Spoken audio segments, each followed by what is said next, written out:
I'm just saying, if you've got 2 fart jokes in one season, a season. Dare I say, you should cut one. Ah! Ah! All right, good night, everybody. Tip your waitress. Right, yeah, that's my time. Try the veal.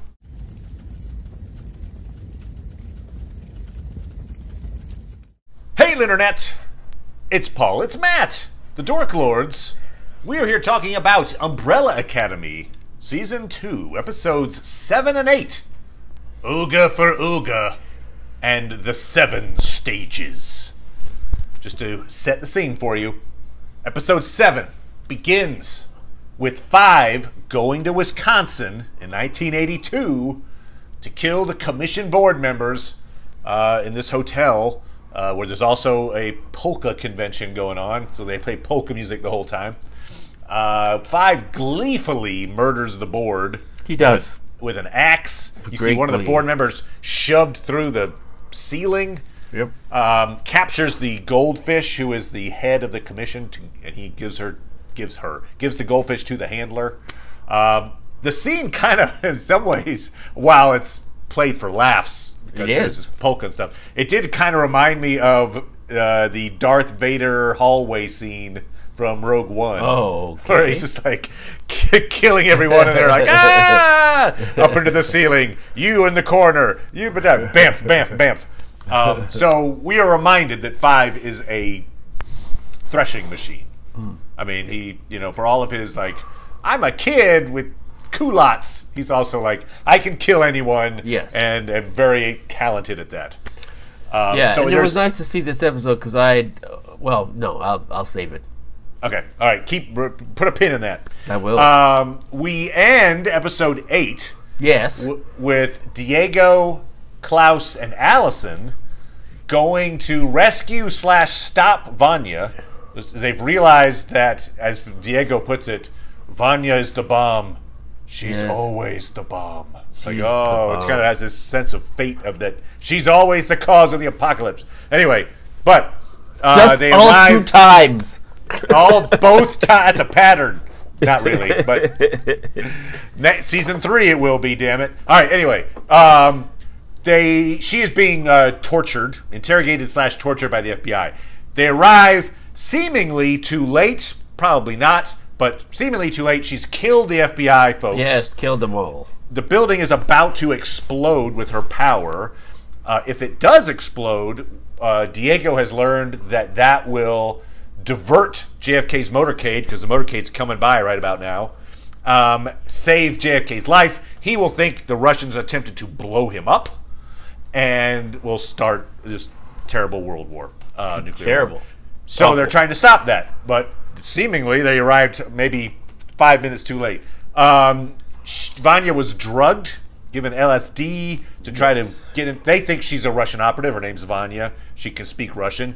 Yeah. And so in an attempt to remember her past, she, goes into this mind palace where she's back in at the Umbrella Academy, and she's being lectured to by Reginald, the terrible dad, and she's metaphorically being asked to eat pieces of her brain to get her memory back. Yes. At the end of the episode, she does. She eats enough of her brain that she seemingly gets her memories. She flips out. And then the little caveat at the end is Harlan, the kid back at the farm, also seems to get her power. Like, his eyes do that, like, I'm about to use my white violin powers, glow to them. So, and that's where we end off. So right off, what do we think that means for Harlan? And why does he seem to have this connection to her and maybe have her powers? What do you think? I don't know. Is she just giving him her powers? Is it all generated by her? If we think about the setup that occurs, in that he was emotionally attached to her, so when she was getting upset, he was calming her, which presumably has some sort of and vice versa. So it's unusual for him to being able to connect with people in that way. We had noticed, I guess, previously a sensitivity to sounds, right? When the record was not playing the thing that he wanted. And music is certainly Vanya's thing, so maybe that's another way in which they're connected. I mean, I don't think he's got powers because he doesn't come from the 80s when the kids with powers that were all born. But, I mean, if somehow he has some kind of latent ability that's been, accessed, I guess we're going to find out very soon here, probably in the next episode, whether it's all Vanya's doing or if for some reason she's accessed some kind of powers that Harlan has laying around, and goodbye farmhouse. If that's the case. Right. Well, in this world, it may not be that the event in the 80s was the only reason why someone got powers, or perhaps this kid is somehow connected to the powers that everyone else gets later. You don't know that. Yeah, no, good call. So good call. Those are all possibilities. If you in the comments have an idea out there in comment land, let us know what you think about Harlan. You've probably already watched all the way through the episode. Yeah. So here's your chance to appear very prescient. I assume everyone who's watching is doing exactly what we're doing and not cheating, going ahead. No. Okay. All right, fine. Very funny scene. I talked about how funny the scenes were with the Swedish funeral. He did. This is not as funny a scene, but funny, and I liked it a lot. I like the fact that... Why didn't they have any Swedish, songs in there? Why? They could have... ABBA for days. Anyway, why? The fact that there is an Olga Foroga that lives in Dallas, and that Luther and Diego look her up in the phone book and start threatening her. And then threatened to kill her by nightfall. That's pretty awesome. And then they find out, no, it's Oga for Oga. That means eye for eye. My brain was telling me, or at least saying, I guess it's just Five and Vanya who have the wherewithal to try to learn another language. Yes. Well, even at that, that's pretty... That's a big leap to see. It doesn't even say Olga. It says Oga. And they're like, nope, that's Olga for Oga. Anyway, we get the idea they're not so bright. Anyway, but the threatening thing is great. The fact that there is an Olga. And then you're just imagining from her point of view what she must be. I'm thinking there's this terrified woman out there now. And this would be great. This probably almost certainly will not happen, but let's say midway through season 5. Okay, we're way out in the distance. Never heard of this again. Somewhere in the middle of a season, far in the future, Luther Hargreaves gets attacked by Olga Foroga because she spent her entire life being terrified of this moment. He says his name. He's like, my name's Luther Hargreaves. So it easily could look him up. Be like, this guy threatened to kill me. I wonder who this is. She figures out something about the Umbrella Academy, and she becomes some kind of actual threat at some point in the future. It would be pretty damn hilarious. But anyway, probably not going to happen. But it would just be Olga Foroga. Look out! She's dangerous. We don't know anything about Olga. She could have Harlan's powers. She very well could. There you go. Anyway, Olga Foroga. I loved it. Very funny. Another very funny bit, a little throwaway moment, which I'll just say it even though it doesn't connect to the scene just because I'm thinking funny scenes. When Diego is getting his orientation to be in the commission. Yes. He has to watch the stupid little film strip. Yes. Which is funny in its own right. But if you noticed, when they go to the break room, they're like, we've got all kinds of benefits for you. Yeah. And the things it mentions are, it goes, free coffee, weekly donuts, fees apply. You get a weekly donut, and there's a fee, so that's your benefit. It's like that was pretty funny. Anyway, free coffee, weekly donuts, fees apply. Very good. Sign me up. The commission sounds great. I would say not so funny. I mean, it's fine, but they did another fart joke. Oh, well, yeah. They did a fart joke a couple episodes ago with Luther in the elevator. Yeah. They did another. It was part of the 7 stages of the paradox. I'm going crazy. One of the signs is I have gas. Gas and itchiness. Yep. Paranoia. It's silly, but I'm just saying, if you've got 2 fart jokes in one season, a season. Dare I say, you should cut one. Ah! All right, good night, everybody. Tip your waitress. Right, yeah, that's my time. Try the veal. Okay.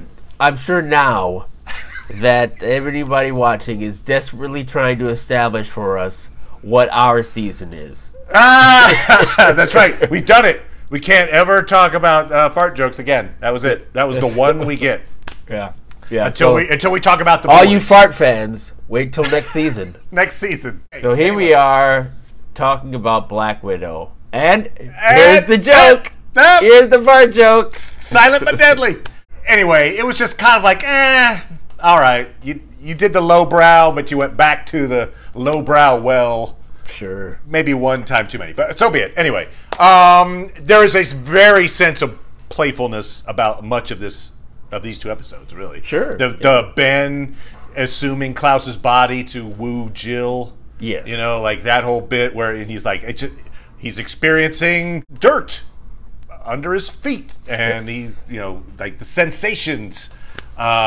And so, yeah, there's a sense of play about the whole thing. So we've got this setup where Five has done this terrible thing, killed off all these. I mean, I suppose the commission's bad. We're supposed to be like, yay, but I'm kind of like, ugh. He's like a psychopath, but so be it. Yeah, I mean, I was thinking that there was some grand mystery to what they do, but, several instances in these last 2 episodes, all they're about is keeping the timeline. Yeah, they're just a bureaucracy. But they hire these people to do it through violence. That's the thing. Like, you would think you could alter the timeline or keep the timeline fixed without killing everybody. Like, right. Maybe you could have the same mission statement. We're going to fix the timeline. And we'll do it without killing everyone by shooting them. Like, maybe, there's ways right. you can... Well, I'm less concerned with that than the fact that they were consigned to let the apocalypse happen. Let the that's the destruction timeline. of the moon So lead to. They're like, oh, this has to happen. It's happened, so that's the way. It feels a little bit like the Star Trek Prime Directive in a way. Like, well, that's the way it's supposed to happen. We can't touch it. Like we're morally neutral. I'm just thinking. Yes, that is bad, but I feel like it's worse that they have these teams of assassins. They send assassins out to fix the timeline. That's the part you're like, do you need to send assassins? Well, how about politicians or newspaper guys? Or you find ways to alter society without just shoot guys or Well, it sounds like, I mean, I don't know. I'm willing to forgive it. Not that I think it's the right thing to do, but it's like, it's expedient. If you're they're like spies in a way, and spies are certainly, given the license to kill. So, the idea is accomplish what you need to accomplish, seems like no matter what. Maybe the license to kill would be one thing. That's my whole job. It seems like that's what they sit around in a timeline, and they wait for orders. What's your order? Kill this guy. All right, I'll go kill. They're like sleeper cells, essentially. I don't know. It's just a little. It feels evil. I'll say that. The fixing the timeline sounds, as I say, morally neutral. Fine. There's some problems with what if the timeline's terrible? Well, but the kill everyone that gets in our way makes it that you turn the dial to evil at that point. That's in my view. But right, yeah. Well, yeah. I mean, we still don't know where this culture really exists, right? Because they're willing to let that thing happen. So, and I think there's a little bit more, but there's still some questions. I feel like. And there's that theme of while it is, again, played for laughs, you get that the orientation cartoon and all the infighting. There is that sense of like bureaucracy is kind of innately uncaringly evil, almost. Like, it's just such a big, it's such an impersonal big machine that it turns into something bad. And the point of conflict in the commission is actually when the people are killed, the board is killed. And so that's when the rebels decide to do something because the handlers are in charge. Right, they're like, so it's not, all that killing before. I mean, that wasn't us, I guess. Yeah, no. So it's like, these white collar worker, low on the totem pole folks have like formed the resistance. Yes, and they're gonna help out, and they've got a briefcase. Yeah. It kind of reminded me of like Hogwarts, Harry Potter, when the students are like, we're going to form our resistance. Yes. So Dolores Umbridge is the handler, which is actually kind of a good... Is, the death of and the fact that the handler's in charge, because that's just a bad thing. So the handler got what she wanted. Commission's gone, now she's in charge. Yeah. And Lila... I mean, I understand Lila's actions, even though there's a shorthand to it that makes me feel like they don't feel as if they need to do the work with it.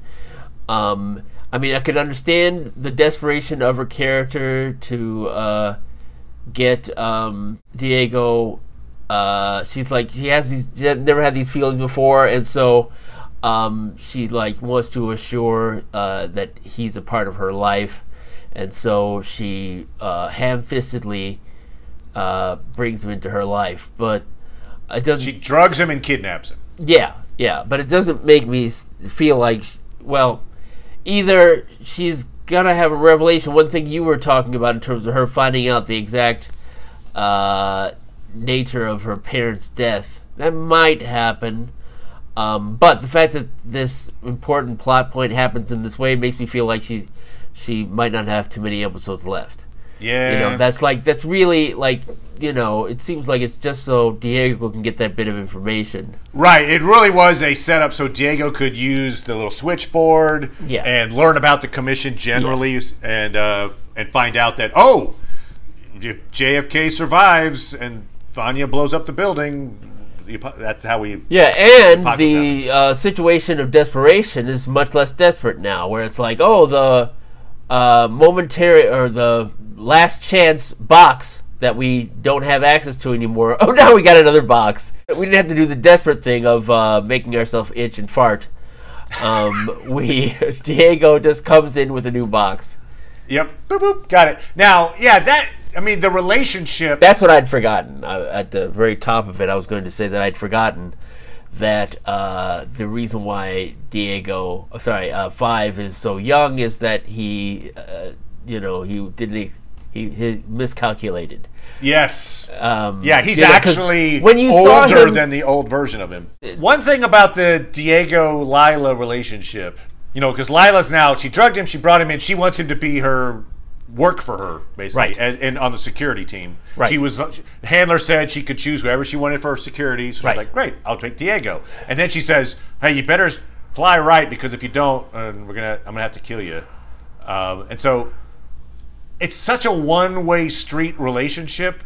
Yeah, I think it would be better if they'd have figured out a way that Diego could realistically also be interested in her. Based on what happened in these episodes, it's not believable that he'd be like, well, that Lila.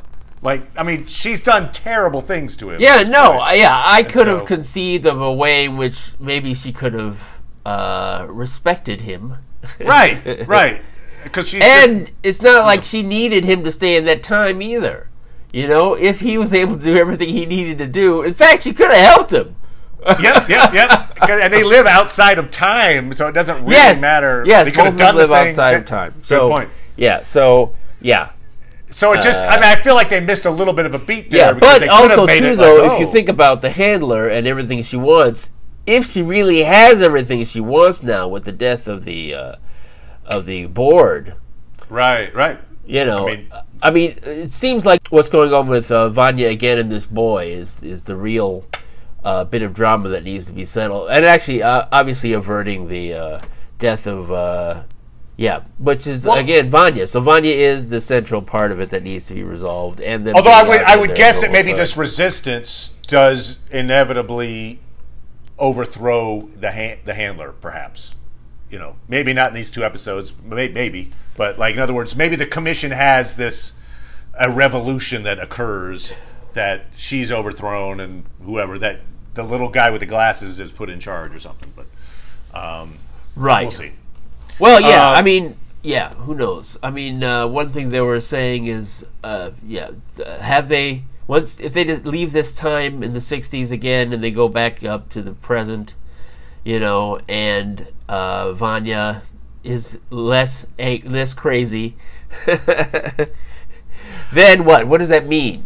You know, will they be trying to get it back to the way it was, and there's a terrible, or is it just okay? Well, this is the new timeline. Probably, at least that's the feeling I'm starting to get now, because you know, the board, which whatever their motives are all dead except for that fish guy, right? So the fish guy could still be put in charge, which I'm going on a limb right now and say, if he's still alive, there he is, that fish guy. Yeah, he is. He's on. I think we see him at one point in a fish bowl. I think Hitler's keeping him alive. Yes, he's still keeping him around to taunt him. Yeah. Yeah, so he could still take charge. True. That's true. That's true. One thing about Diego and the commission that I did find interesting is that when hearing that they fixed the timeline and here's all the things that they've got, you can see that angle of the commission appeals to him in his attempt to be a hero. Like he's like, oh, wait, really? You're trying to fix the timeline? That sounds like there's a version of him that would be kind of like okay with working for the commission, I think. Okay. But I mean, under these circumstances, no. You know, being forced to and drugged and brought in there. Yeah, no. I mean, I was just looking at it as him saying whatever he needed to say that made sense to, you know, so his whole, you know, when the handler was asking him about his feelings about 5, basically, and he's like, yeah, no, I'm loyal to myself. I got you. It occurred to me that maybe to say to get out of that moment. So that's enough about Diego and the commission. Other things that are occurring. Well, basically, 5 has done this deed. Theoretically, handler's supposed to give him a case and return everybody. But she's like, here's the case, but just because I'm a jerk, you have 90 minutes to pull it off. He's like, what? Yes. And so he attempts to rally the troops to get everybody together within 90 minutes. It fails. What was fun to me about it was I expected that there'd be one person that didn't make it in time. Like I never expected them to meet and to work. But as it turns out, only 3 of them actually get there. Yes. It's Klaus, Luther, and 5. Yes. The others... And Ben. Well, sure. Ben is attached to Klaus, so where Klaus goes, Ben goes. For various reasons, Allison, Vanya, and Diego fail to meet up. In Allison's case... Allison and Vanya are both determined at first to take their love interests with them into the future. And for Allison, she's like, Ray, take you to the future. He's like, there's work to be done here. She tells him racial harmony has not been achieved in 2019, but he's like, look, it sounds like it's based on work I'm doing now. I need to stay here. She offers to wipe his memory with the rumor. He's like, no, don't do that. And they're in the middle of this kind of touching moment when the Swedes show up and attempt to kill Allison. Allison has one of the Swedes kill another. So another Swede is gone. Another Viking funeral probably happening. But there's this angst on behalf of the one surviving Swede. Yes. Because he does have a memory of killing his brother. Sure. And so I wasn't sure if when you're rumored you have memory, but he does. I mean, he feels terrible guilt about it. Sure. He also knows that the handler tricked him, so it's possible too that he might, because he's aware of her problem, power, that he might be more inclined to remember the things that he does. Good point. But I think he's anti-handler now, more so than anti-Allison. Oh, most definitely. He figured it out that she's the one who set them up.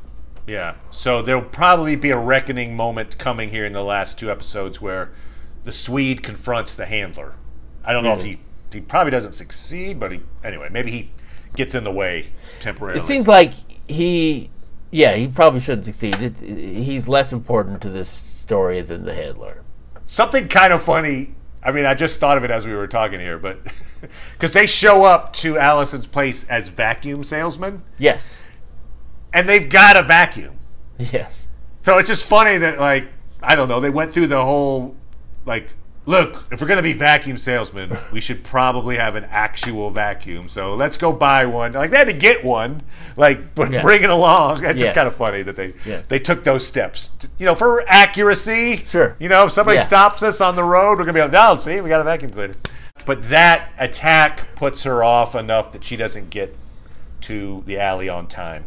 As it turns out, wouldn't have mattered. No. Even if she had been there, because Diego got drugged and taken off to the commission. That's right. And Vanya has this run-in with Five, where Five's like, you're not taking anyone else. Don't tempt me. Don't test me on this. Yeah. She's like, okay, let's go. And like, I was whoa. thinking the same thing. You shouldn't test me. Whoa. Yeah. So they have this little stare-down moment. They calmer heads prevail, but she basically just says what he wants to hear. She, the whole time, intends to take Sissy and Harlan anyway. She's like, okay, I won't take them. Hey, Sissy, you want to go with me? Yeah. So they're like, okay. She's just going to show up at the alley with them and go, they're here. Screw you. We're taking them. So that's her intention. Unfortunately, because plots demand conflict, Sissy has to write a letter. Yeah. Hang on, let me write a thing to Carl. Yeah. Like, so I think the idea is that Carl read that letter, found out about it, called ahead to his cop brother or cousin or whatever, and then they get stopped, and she has a run-in with the cops, and she uses her powers, but not very effectively. Not very effectively, and I should a say cop not effectively knocks her enough. out. I should say she has godlike powers, but God gets knocked out. Yes. And so they kind of nerfed her for a second there just to make her like, oh, she got captured by a goof cop. Right. But it's like one thing that she at the end of season 1, all the siblings realized, oh shit, she's a lot more dangerous than we initially thought. And so they're like, oh, let's lock her in a room. Okay, that didn't work. And then they are able to stop her. They knocked her unconscious, and then they had to leave the time in order to, stop everything from happening in the first place. Now, they had lost track of her, so once they find her, instead of like, okay, let's take it. Oh, she's forgotten everything, who she is, so she'll keep. Yeah, you're right. They have all this time to fill her in. I mean, just even for their own benefit, to be like, I mean, she's an incredibly loose cannon right now. Yes. And they're like, I'm sure nothing will change. Yeah. And she'll always be without a memory. And you're like, no. Yeah. Like, this is your chance to kind of give your side of the story as you teach her past. Yes. Nope. No. Or at least someone around it, okay, you're using your powers and bad things are happening. It's like, okay, So, yeah, they're not managing that very well. Well, and keep in mind, too, because we see that her memories include memories of what happened with Allison, all those memories. Yeah, they've kind of told her right a lot of it. I mean, she hasn't told her the Allison stuff, where Allison was the one. Yeah, that's right. They said the father did it. And the father was responsible for making the decision. Yeah. And really, she was a kid. So the father was responsible. Well, they also didn't bring up the fact that Luther locked her up a second time. A second time? Because she was locked up originally, right? When she was a kid. But then as an adult, Luther... No, Luther said he locked her up. He told her that. Did Luther say he locked her up? Okay. He said, I did something very bad. What did you do to me? I remember that, but I don't remember him saying, I put you in prison. I feel like he said it later on when they talked. I thought for some reason he chickened out and was like, your dad did all these terrible things to you. Anyway, I'm just saying, she's just gotten a memory. She just has this memory flood back, and Allison is right outside the door. Yes, so she's going to have an immediate confrontation. I don't know if it's a confrontation or just a meeting of the minds, but we'll see how that works. But that's coming almost right away, I would think, in episode 9, because I assume Vanya is not going to blow up the building and set off the apocalypse. We have to assume that, right? Right. I think what's going to happen is the side effect is JFK still dies. I think the motorcade doesn't get diverted, and so he's going to get shot. Right. And Jack Ruby's still in play. That's true. We haven't heard from him in a while. That's certainly Luther will have some kind of a reckoning with Jack Ruby. Everybody's in play. You've got all of these balls in the air right now. Yeah. And so it's fun to see where they drop. Yeah. We've got the Majestic 12 out there as well. Yeah. This mystical group that is headed by Reginald. Oh, interesting. That's a good point.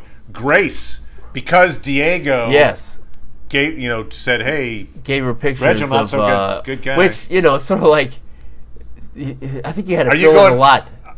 Are you going where I'm going on this? I'm like, it's a picture. Yeah. Of a guy holding an umbrella. You had to fill Why in does a lot this matter? Wait, clearly this is nefarious. Look at this guy. Right. Like, she was given a picture of a guy, and it's completely innocuous. It's not like, and JFK's head is in his hands. He's just standing with an umbrella, and she's just told this picture was taken in the future. Yes. And he was there. Yeah. Where you're like, that's a lot of leaps to make to be like, oh my God, I can't believe you. You're like, I would just be like, why would he promise? I would never kill the president. Like, don't ask me about my business, Kay. Yeah. You're right. So, but that scene, because Diego gave her this magic picture, and she took it and ran with it, and she breaks up with Reginald. That's interesting, because does that... And she has to die at some point, right? Because he makes a robot out of her. He makes a robot out of her. So, it's interesting, because that seems like that would affect the future as well, right? That affects the timeline for them. Like, does Grace robot never happen then? Do they not have her as a mom later because she's no longer with Reginald? I don't know. Anyway, there seems. I feel like anything could happen to her now. Well, I think she has to die. I feel like if he's brokenhearted, then he can make a robot out of her. Yeah, good point. Good point. If he's like, she's fridged essentially for him. Yeah. It's like, oh, in memory of my dead girlfriend. Yeah, there might be some point where they're like trying to get him to do something other than what he's, planned to do, whatever. And the fact that she dies may end up making him decide to take on this future that he clearly doesn't want. So you're matting Grace. Well, we know she dies. Well, eventually, yes. I don't know if she's going to die in these 2 episodes. You're saying before episode 10. Right. I'm not saying 10. that. Oh, okay. I assume that she will die at some point. And, I think that will be a motivating factor for him to change. He still has a lot of time to make that change. So, it might be these actions that make Grace decide to change her mind about being involved with him. And so it's also interesting maybe they get together after this, and then they're together for a time, and then she dies. Right. And, because it's in 89 when he makes this robot of her, I assume. So, he makes a 1963 version of her, basically. Like he doesn't, assuming she ages up. Well, I was just looking at pictures, too, from that first season, and she's so 50s wife-looking. Not like how she looks now.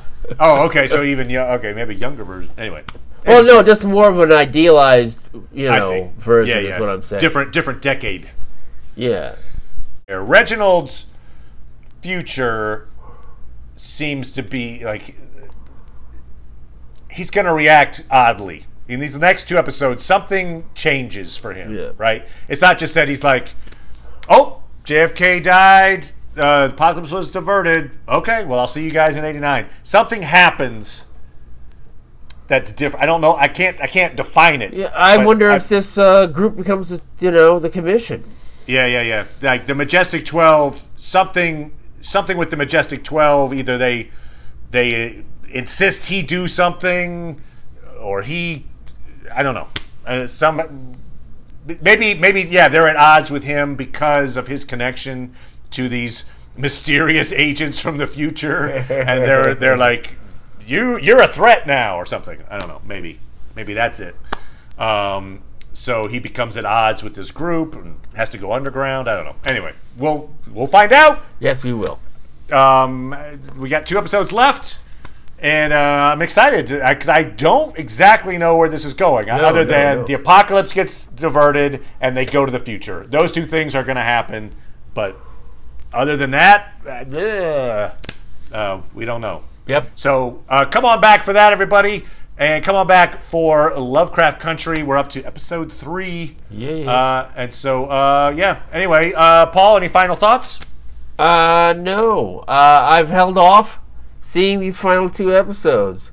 So tonight, and I found out a way that I haven't revealed up until now, and I still won't, but everyone can hear me in the next episode say the way that Matt was right. What? Oh. Wow. Okay, that's mysterious. I've got a lot of crazy theories, but okay. How's that for a cliffhanger? I like it. All right, come on back to find out what the hell that means. Thanks, Paul. Awesome. Bye, everybody. Bye.